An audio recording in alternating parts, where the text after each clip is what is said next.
Пайғамбарды душманы азырлап эшиктин астында мен Мухаммадты көрсөм өлтүрөм деп аткан адам пайгамбар менен бир мамиле кылганда, пайгамбар менен бир сүйлөшкөндө пайгамбарды сүйүп калчу. Пайгамбарды жакшы көрүп калчу. Пайгамбардын кулк мүнөзү ушундай болчу.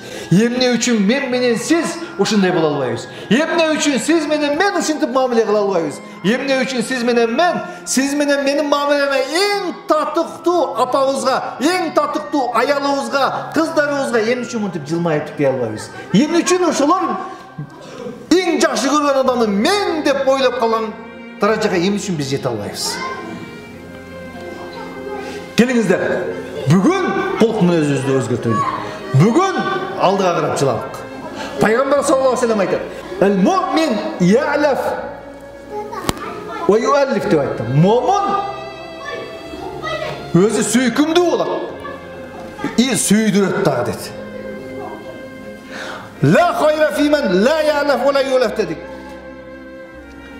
Өзү сүйкүмдүү болбогон, өзүнү башка бирөөлөргө сүйкүмдүү кылып көрсөтө албаган адамда жакшылык жок деп айтты. Пайгамбарыбыз саллаллаху алейхи ва саллям айтат: Алла Таала жумшак мамиле, кулук мүнөзү мыкты болгон адамга көп жакшылык берет. Мүнөзү катуу адамга бербегенде, мүнөзү жумшакка көп берет деп айтты.